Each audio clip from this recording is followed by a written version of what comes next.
Dear student, good morning. बच्चों, हमने SST का हिस्ट्री का फर्स्ट लेसन अपन ने कंप्लीट कर लिया था। मुझे आशा है कि आपको समझ में आ गया होगा। आज मैं आपको सेकंड लेसन पढ़ा रही हूँ जिसका नाम है नए राजा और उनके राज्य। तो बच्चों, मैंने आपको बताया था कि 6th क्लास में हमने जो आदिकाल से जो 700 ईस्वी तक का जो समय होता है उसे हम प्राचीन काल के नाम से जानते हैं, और 700 से 1750 तक के जो बीच का समय है उसे हम मध्यकाल के नाम से जानते हैं। तो मैंने आपको फर्स्ट वीडियो में भी आपको बताया था कि हम 7th क्लास के अंदर मध्यकाल के बारे में पढ़ेंगे। तो देखिए बच्चों, अब हमारा जो सेकंड लेसन है उसके अंदर यहाँ पे बताया गया है कि यहाँ पर 7वीं सदी के बाद कई राजवंशों का उदय हुआ, यानी कि कई तरह के यहाँ पर राजा आए। उनके बारे में हम यहाँ पे पढ़ेंगे कि कौन कौन से राजा आए, उन्होंने क्या क्या अपना शासन स्थापित किया, कैसे उन्होंने युद्ध लड़ा, उन्होंने क्या क्या काम करा, ये सब हम इसके अंदर पढ़ेंगे। तो आपको ये जो मैप दिखाया गया है इसके अंदर देखिए बच्चों, ये जो जगह है, ये वाला जो स्थान बताया गया है यह गुर्जर प्रतिहारों का स्थान है जो कि मध्य प्रदेश के आसपास स्थित थे। उसके बाद में इसके नीचे है राष्ट्रकूट जो थे वो दक्कन के आसपास के क्षेत्र में स्थापित थे। इसके बाद में यहाँ पर नीचे चोल है, ये चोल वंशों का स्थान है। और यहाँ पर इसके नीचे जो दिया हुआ है ये देखिए, यहाँ पर ये पाल जो है बंगाल के आसपास के क्षेत्र में पाल का स्थान था। पाल लोगों का यहाँ पर स्थापना थी, यहाँ पर रहते थे वो। और उसके बाद में ये चावान यानी चौहानों का, ये चौहान जो थे जो दिल्ली और अजमेर के आसपास के क्षेत्र में स्थित थे।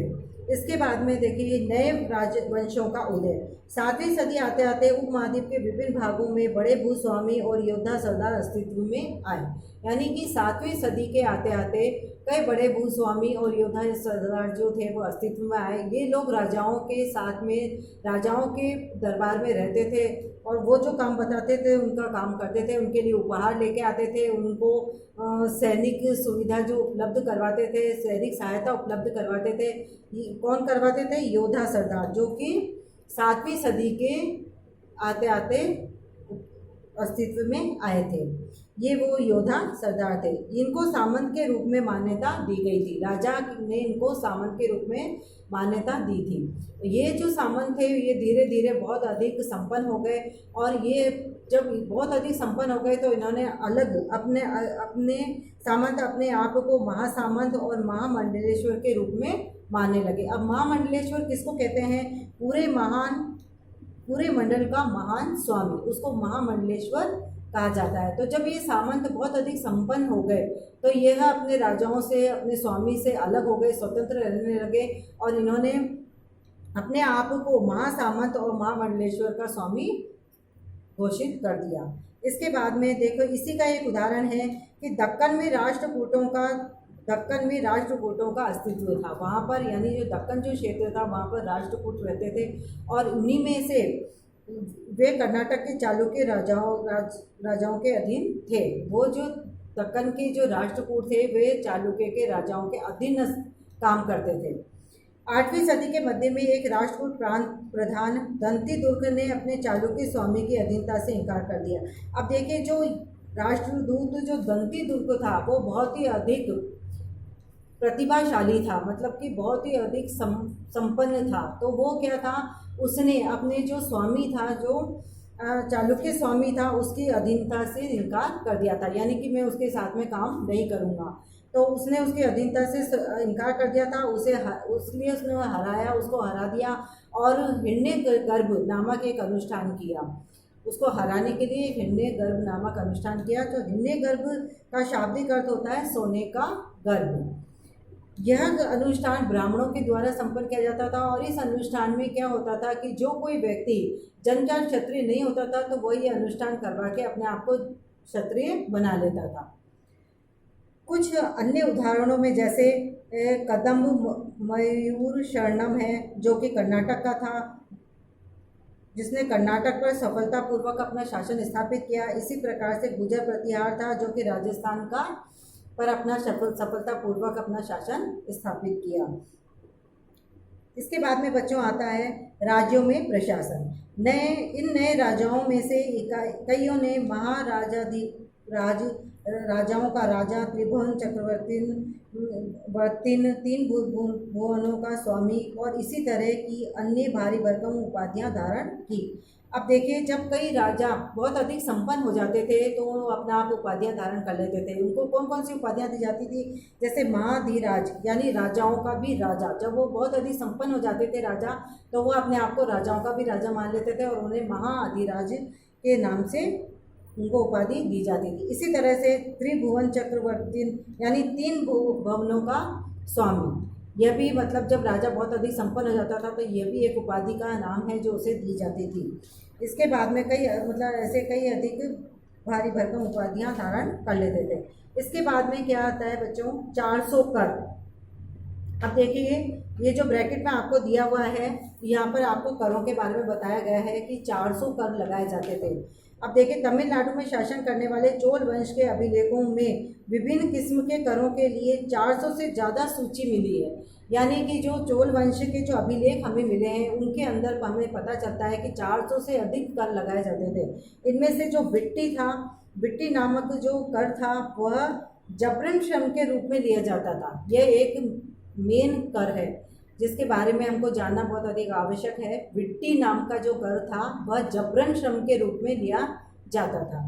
उसके बाद में ऐसे ही एक और है कदमई, यानी कि भू राजस्व के रूप में कर लिया जाता था। इसी के अलावा जैसे छत पर मकान पर छाजन डालने पर लगने वाला कर, खजूर या ताड़ के पेड़ पर चढ़ने के लिए जो सीढ़ी इस्तेमाल की जाती थी उस पर भी कर लिया जाता था। इसी तरह से पारिवारिक संपत्ति का उत्तराधिकारी हासिल करने के लिए लगने वाला कर इत्यादि आदि कई प्रकार के कर वसूले जाते थे। अब ये संसाधन राजा की व्यवस्था के वित्तीय आधार थे। ये राजा के वित्तीय आधार थे, यानी वित्तीय आधार मतलब उसकी कमाई के साधन थे, उसका धन बढ़ाने के साधन थे। ये कर लगा के राजा अपने धन को बहुत अधिक बढ़ा लेता था कर ले लेके। साथ ही मंदिरों और दुर्गों के निर्माण में भी ये कर इस्तेमाल किए जाते थे। जब राजा मंदिरों और दुर्गों का निर्माण करता था तो वो इन कर से जो उसको वित्तीय सहायता मिलती थी वह उसमें लगाता था। इसमें लूट की शक्ल में धन लेने की तथा जमीन और व्यापारिक मार्गों में प्रयोग की संभावनाएं बनती थी। अब देखिए, राजस्व वसूली के लिए पदाधिकारियों की नियुक्ति सामान्यतः प्रभावशाली परिवारों के बीच में से की जाती थी। राजस्व वसूली करने के लिए हर कोई आदमी इसकी वसूली नहीं करता था। इसी के लिए प्रभावशाली परिवारों में से किसी व्यक्ति को चुन लिया जाता था और उन्हीं के द्वारा ये कर की वसूली की जाती थी और ये वंशानुगत होती थी।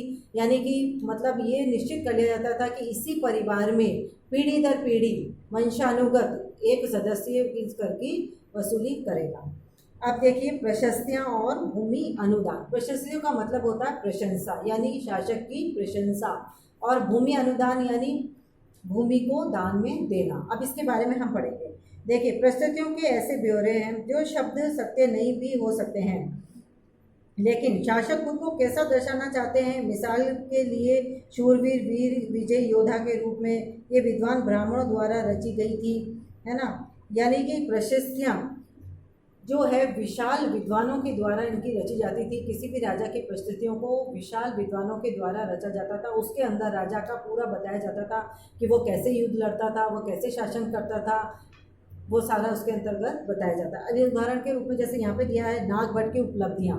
अब इसके बारे में बताया गया है कई शासकों ने प्रशस्तियों में अपनी उपलब्धियों का बखान किया है। इसमें ये जो नागभट्ट था ये प्रतिहार नरेश था और यह ग्वालियर के मध्य में ये प्रशस्ति इसकी मिली है जो कि संस्कृत में लिखी गई थी।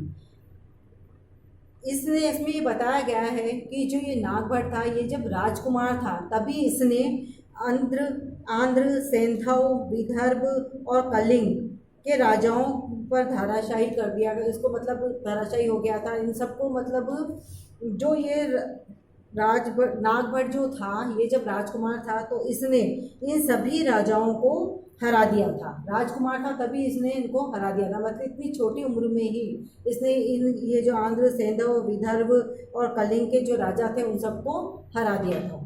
इसके बाद में उन्होंने कन्नौज के शासक चक्रयुद्ध को विजय किया और फिर उन्होंने वंग यानी बंगाल का हिस्सा, अंतर्त यानी गुजरात का हिस्सा और मालवा यानी मध्य प्रदेश का हिस्सा किरात, वनवासी, तुर्क, वत्स, मत्स्य दोनों उत्तर भारत के राजाओं को पराजित किया था।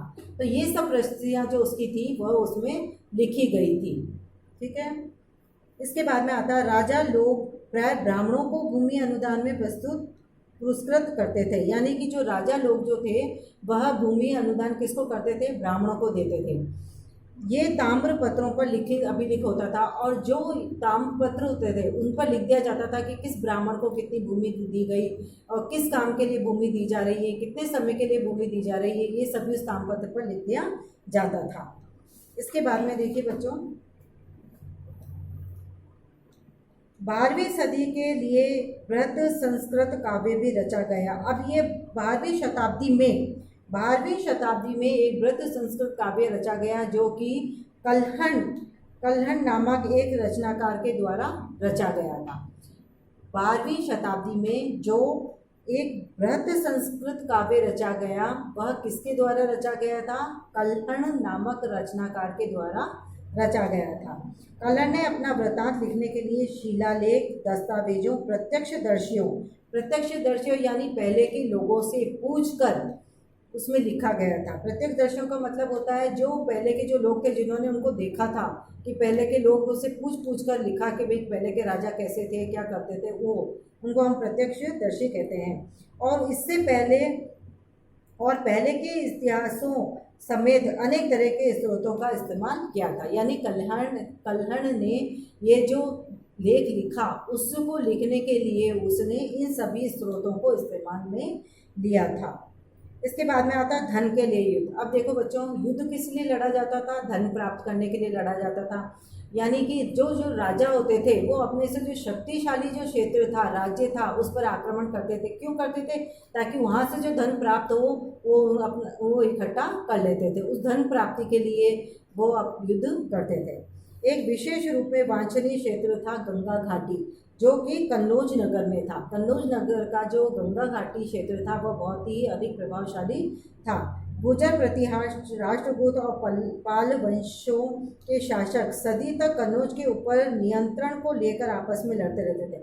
अब देखिए, ये तीन जो राजा थे, तीन गुर्जर प्रतिहार, राष्ट्रकूट और पाल वंशों के जो शासक थे, ये तीनों आपस में इस कन्नौज पर अधिकार प्राप्त करने के लिए आपस में कई समय तक लड़ते रहे। और जब ये तीनों पक्ष कई समय तक लड़ते रहे तो इतिहासकारों ने इसको त्रिपक्षीय संघर्ष के रूप में उपाधि दी। इसके बाद में इन शासकों ने बड़े बड़े मंदिरों का निर्माण करवाया और सत्ता साधनों का प्रदर्शन का प्रयास किया। जब ये एक दूसरे के राज्यों पर आक्रमण करते थे तो मंदिरों को भी निशाना बना लेते थे, क्योंकि जब ये राजा मंदिरों का निर्माण करवाते थे तो उसमें बहुत अधिक सत्ता संसाधनों का प्रयोग किया जाता था, बहुत अधिक उसमें धन लगाया जाता था।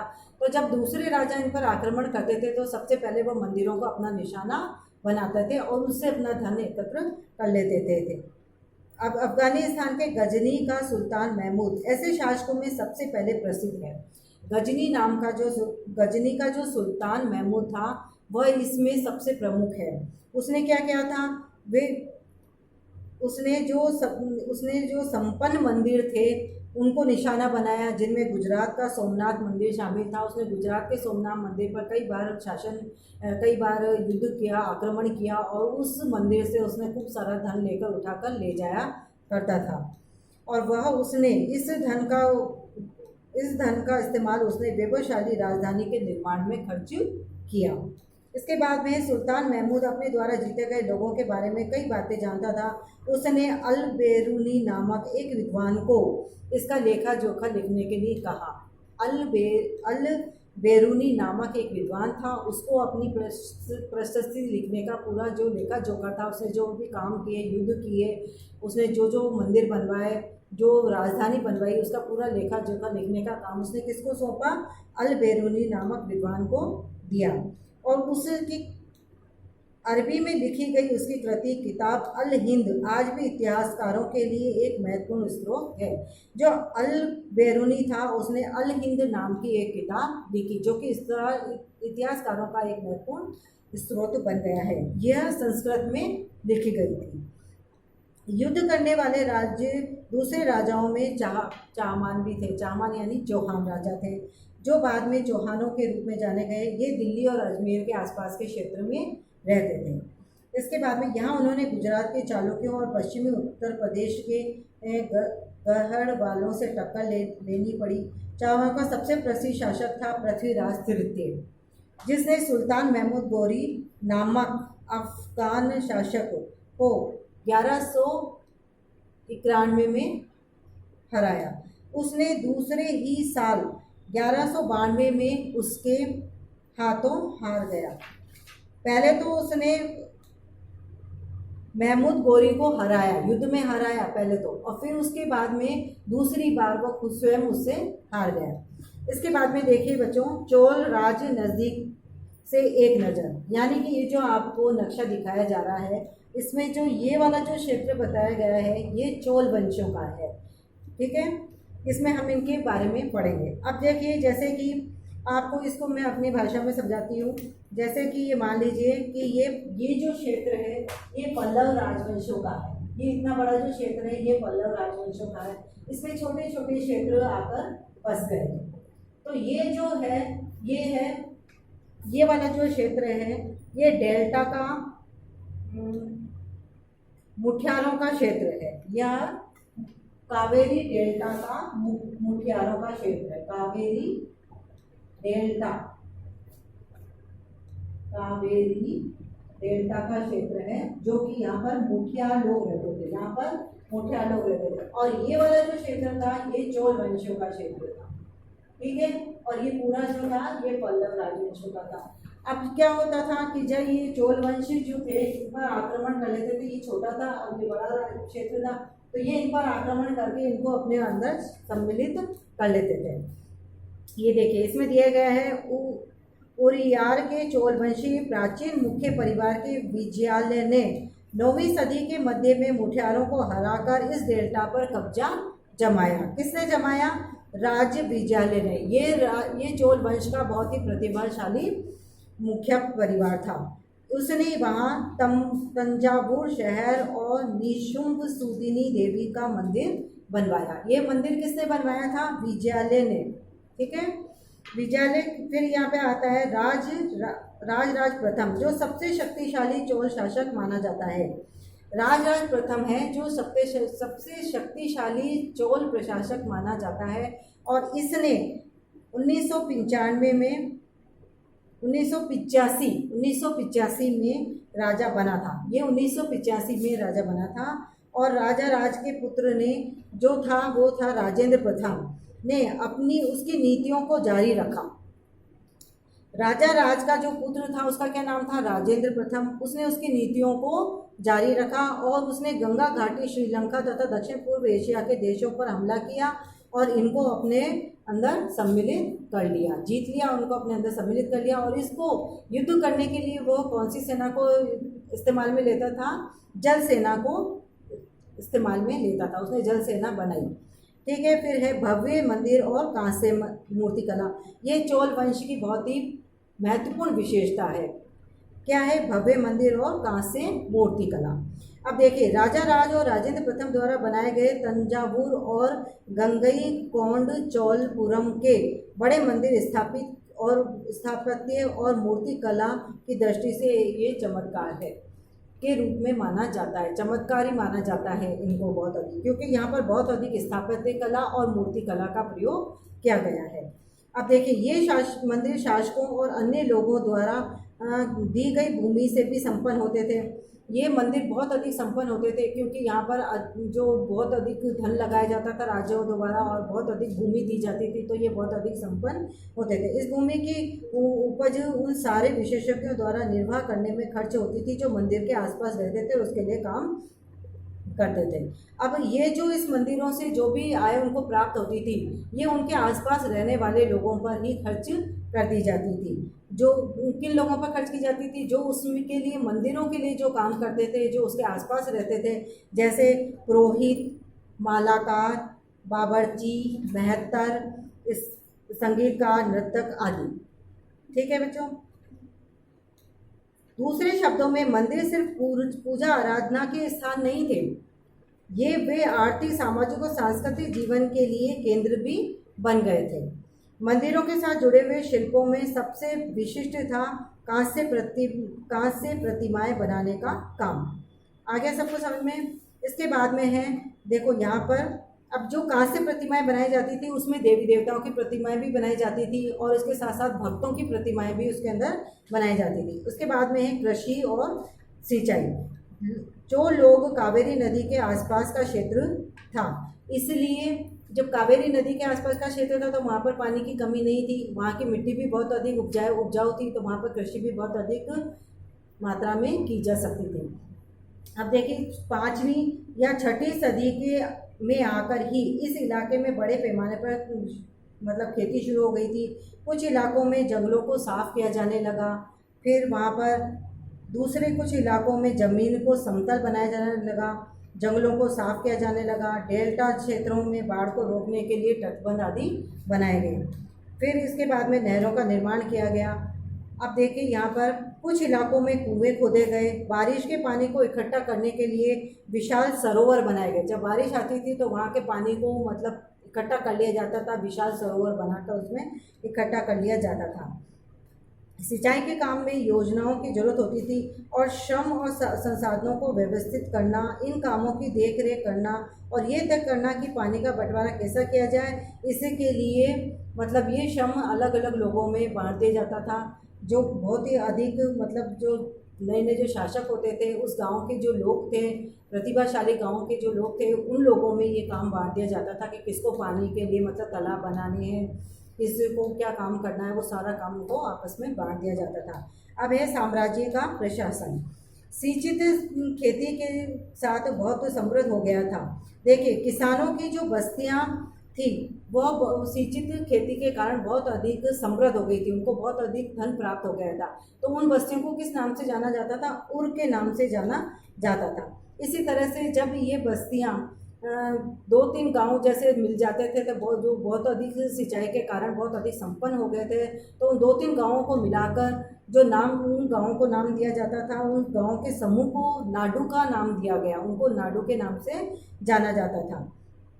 जो किसानों की जो बस्तियां थी, जो संपत्ति, उन्हें तो उर का नाम दिया गया और जो गाँवों के जो संपन्न गाँव थे उनको नाडू का नाम से जाना जाता था। अब देखिए ग्राम परिषद और नाडू न्याय करने और कर वसूली जैसे कई प्रशासकीय कार्य करते थे।